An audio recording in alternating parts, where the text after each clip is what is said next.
Hello everyone, welcome back to the channel. I am Kris. This is War on a Glacier. This was requested, the highest altitude battlefield on Earth. That actually looks like a wave right there, about to roll in. All right, before we get started, this is from Dark Docs. I've never done the channel before. Click on that. Subscribe to the old channel Rooski if you don't mind. You can click on the thanks button, donate to the channel. If this was a request, but if they donated, their name would be sponsoring the video. It's my extra way of saying thank you. World War I in the Alps, the high altitude battle. Interesting. Whenever I do timeline videos, like one of the videos will get cut off from big sections of the world.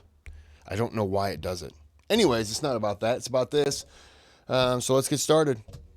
It was April 13th, 1984, when the Indian Armed Forces launched a military campaign on one of the most unlikely battlefields on Earth, a glacier towering 6,500 meters above sea level.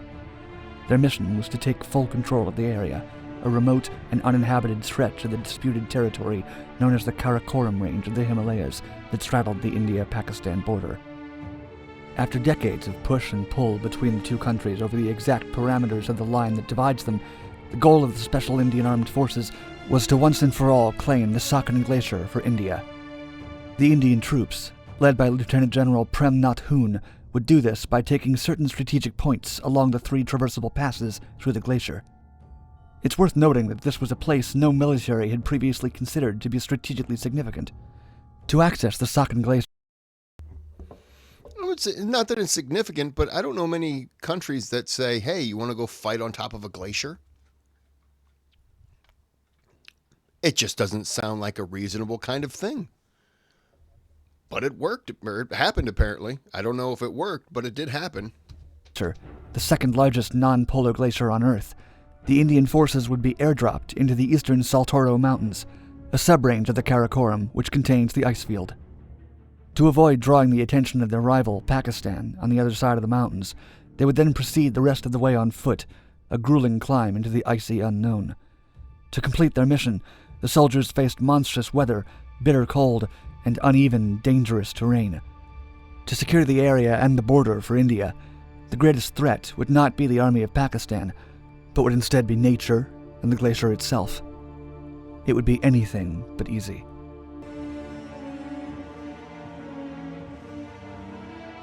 The controversial border in question was established in 1949 in the aftermath of partition. It was conceived in the Karachi Agreement, which itself ended the Indo-Pakistani War of 1947, an armed conflict between the two newly independent nations for territory in the shared and highly disputed Kashmir region. Much of the United Nations designated line was carefully and deliberately plotted.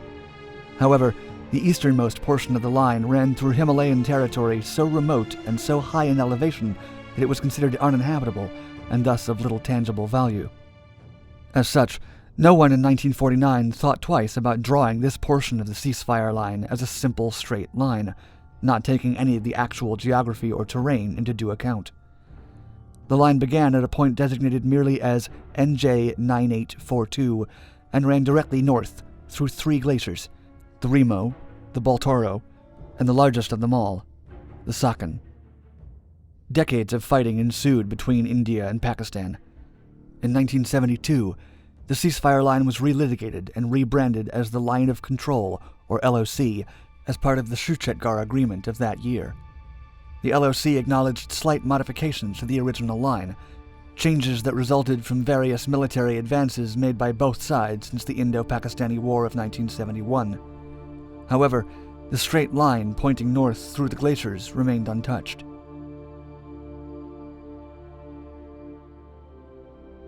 Pakistan had their own plans to subtly move the line in their favor. In their own maps and literature, they began to draw the line as moving slightly west from NJ 9842 to a position west of the Karakoram Pass instead of directly north. These changes, over time, slowly crystallized into fact, even in maps drawn objectively outside of Pakistan's borders. International mountaineering enthusiasts, some of the only other parties involved who coveted the remote terrain north of NJ 9842, began to draw the line according to the altered Pakistani map. To further stoke these flames, the Pakistani government began to allow foreign mountaineering expeditions to launch from their side of the mountains throughout the 1970s. This was welcome news to the mountaineers, as the various passes and trails on the Pakistan side of the mountains were far less steep and treacherous than those on the Indian side. In 1978, Narendra Kumar, one of India's own top mountaineers and a colonel in the Indian Army, informed India's Director of Military Operations that Pakistan had for years been allowing foreign expeditions to launch from their side of the Karakoram mountain region. Kumar greatly encouraged India to follow suit, or else they would lose the contentious land battle once and for all. That same year, Kumar himself led one of the first expeditions from the Indian side, with assistance from the Indian Air Force, who supplied food and equipment, as well as an air landing over the rocky foothills directly onto the glacier itself. The India-Pakistan rivalry was reignited yet again. To counter India's newly formed interest in contesting the border, Pakistan pushed their interpretation of the LOC even further by granting a Japanese climbing expedition access to the peak of the Remo Glacier, a high point located east of the Sakhan Glacier. It was an area occupied by China but claimed by India, and notably, one that Pakistan had shown no authority over up to that point. The Indian government saw the potential for the Pakistani armed forces to use the Remo Glacier as a strategic link in a trade route leading to China. It was something of the last straw. India decided it was time to seize the area once and for all.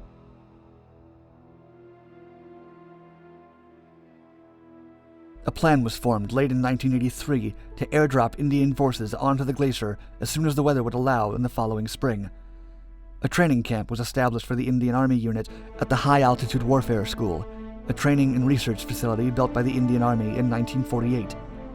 To this day, it's one of the most famous facilities of its kind in the world, and special soldiers from Western countries often attend the school for training in operations in severe cold.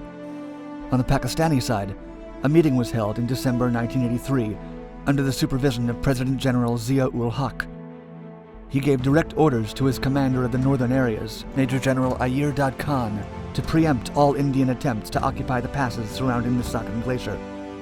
General Zia authorized that the Pakistani army march in and seize the passes before May of 1984, as soon as weather conditions would allow for the use of helicopters in the treacherous area.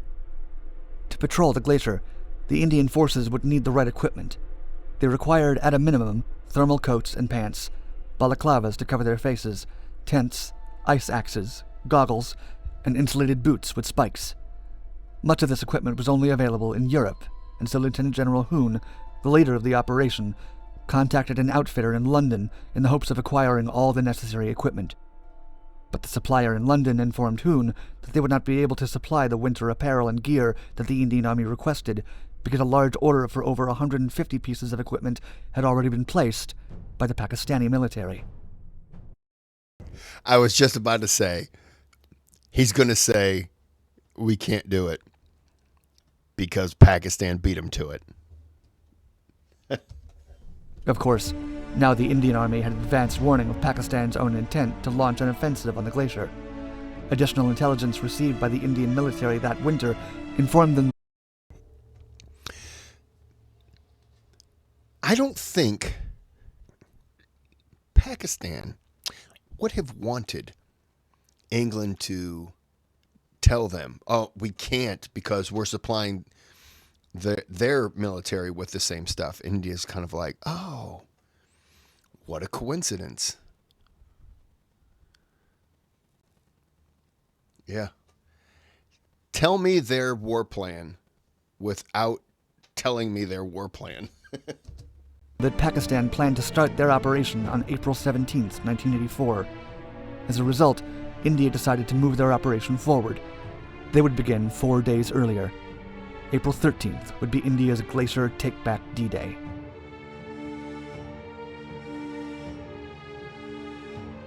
The Indian Army mission was given the name Operation Meghdoot, after Meghaduta, a divine cloud messenger character from a 4th century Sanskrit play. April 13th was chosen deliberately because it was Vaisakhi, a holiday in the Hindu religion, despite 13 being an unlucky number in India. The trained soldiers were airlifted using Indian Air Force planes into the foothills of the Saltoro region.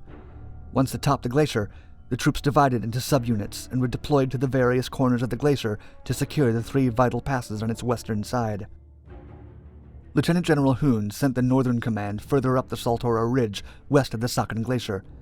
The Ladakh Scouts, a special unit of the Indian Army nicknamed the Snow Warriors, thanks to their prowess in mountain warfare, were deployed with a battalion of the Kumaon region into the Zojila Pass. The Snow Warriors duly marched west for days with full battle packs on their backs, in case they faced Pakistani opposition. By April 13th, roughly 300 Indian soldiers were entrenched in the area's peaks and crevices. As a result, by the time the Pakistanis made their push to secure the area launched in May, it became immediately apparent that they were too late. The Indians already controlled the major mountain passes, but victory did not come without a cost. Temperatures below 30 degrees Celsius made it immensely difficult for the Indian troops to move, to breathe, to even communicate. The Indian soldiers ran the risk of high-altitude pulmonary edema, hypothermia, and amnesia. Men perished in the punishing terrain, froze, succumbed to disease, or fell to their deaths in whiteout conditions. The soldiers who survived later complained of memory loss, high blood pressure, frostbite, and other cold-related maladies. The exact number of casualties on either side of the conflict is not known, but both sides lost men due to the unforgiving terrain and weather. In an official tally given... That last comment wasn't even necessary. I figured people were going to die because of the altitude and the cold. I mean, I'm glad it was said so that it's a clear fact instead of me going, I wonder how many people were killed just from altitude and the cold of it all. It was a given. I'm glad it was said because I would have questioned afterwards. But it was pretty much a guarantee. By the Indian Minister of State for Defense, it was stated that 35 officers and 887 infantrymen of the Indian Army had lost their lives holding the Sakhan Glacier for India between 1984 and 2016. Holy crap. So this wasn't just like, hold on, my nose itches. It's the end of the world. Uh-oh. What's happening? Cancel the videos. All right, everything is okay. So this wasn't just like,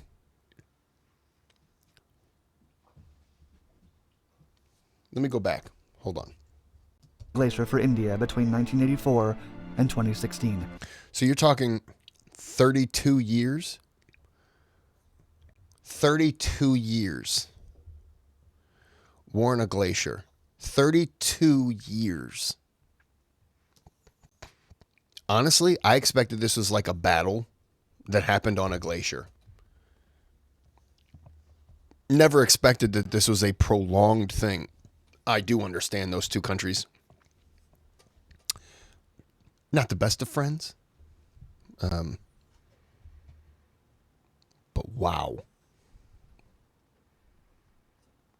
That's crazy.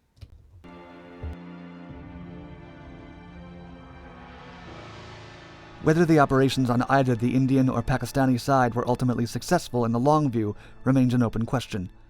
Some saw the struggle as an unnecessary competition over land that was eventually non-strategic and thus pointless. But others saw a decisive Indian victory. Okay. Let me go back to what he said because I want to... Non-strategic and thus pointless. One more time. As an unnecessary competition over land that was eventually non-strategic and thus pointless. Non-strategic and pointless. Great point. But India had the idea, and Pakistan was beating them to it. So, if your enemy wants to hold, and I hate to say this, high ground, you want to hold that high ground. Why are you wanting to give them any kind of a territory, especially if it's a border clash?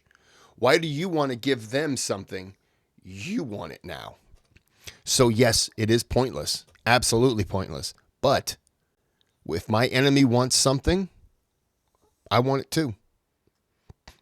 I want everything they want because I'm not going to give them a foothold in anything. Because even if this is completely non-strategic, how do I know they're not going to, and they're not going to, but how do I know I can't convince myself that they're going to build forts, they're going to build flying saucers that are capable of bombing missions? You can convince yourself anything.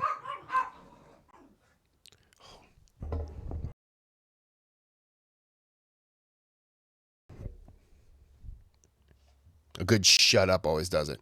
You can convince yourself anything because you've given your opponent the ability to take a foothold in something where once they have it, and let's say that India was just like, fine, let them have it.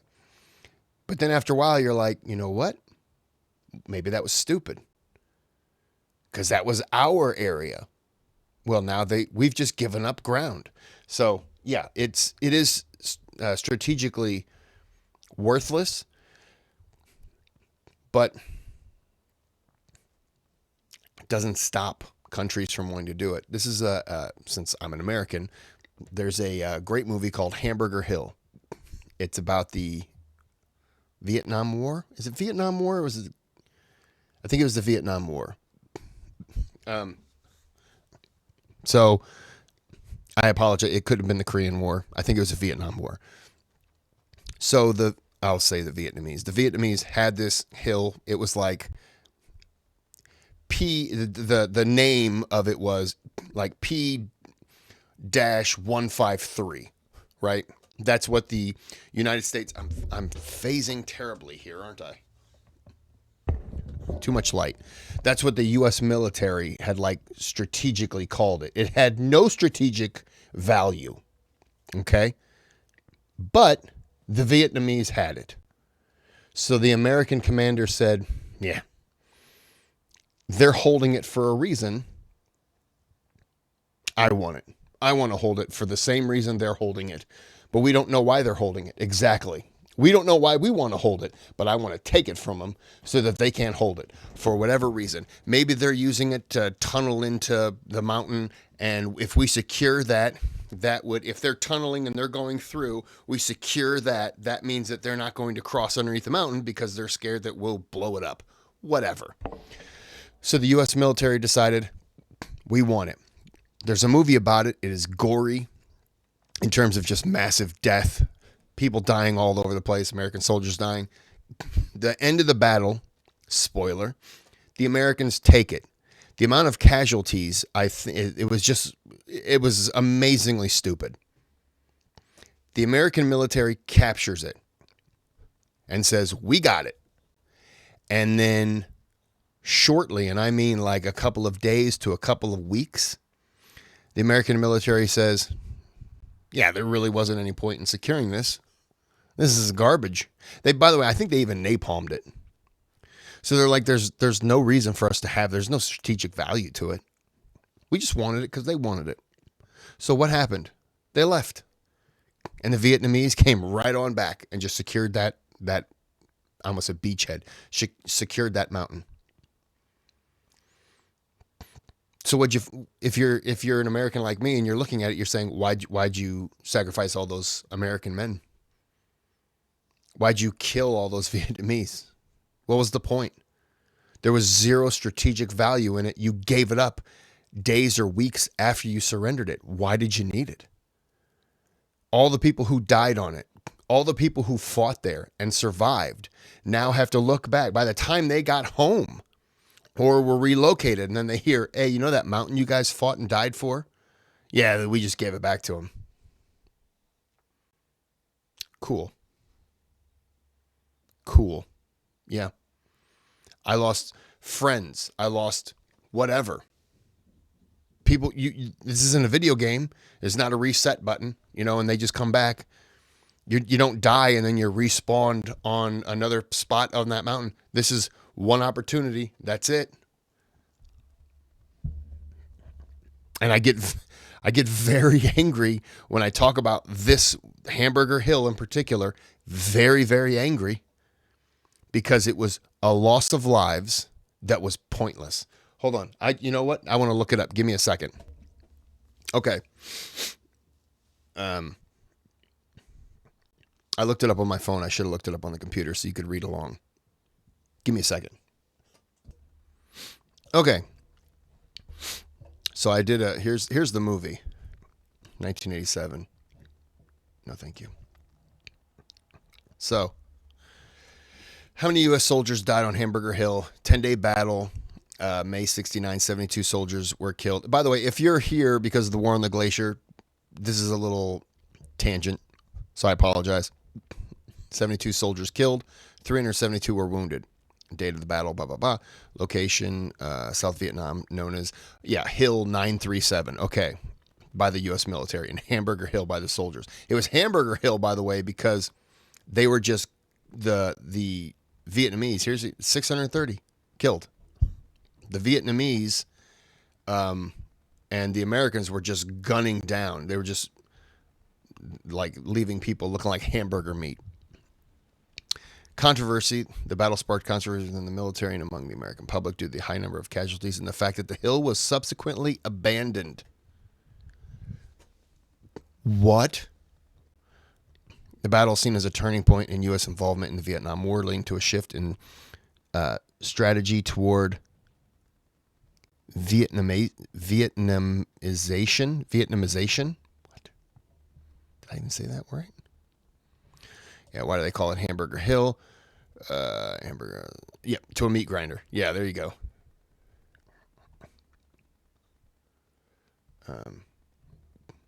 Great movie right here, by the way. Return of the Living Dead. More brains. Okay, sorry, that has nothing to do with the video.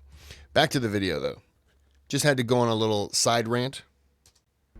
But others saw a decisive Indian victory, a daring military operation that secured tactical high ground that would have a long-term effect in Pakistan's trade routes with China. To this day, India still controls all 43 miles of the Sakhalin Glacier, as well as its various tributaries, and each of the 3 main passes of the Saltoro Ridge that were won in the operation itself. Pakistan still considers it a humiliating defeat. And so the unrelenting ghost of partition continues to loom over India and Pakistan, 2 nuclear powers with a combined population of over 1.5 billion people.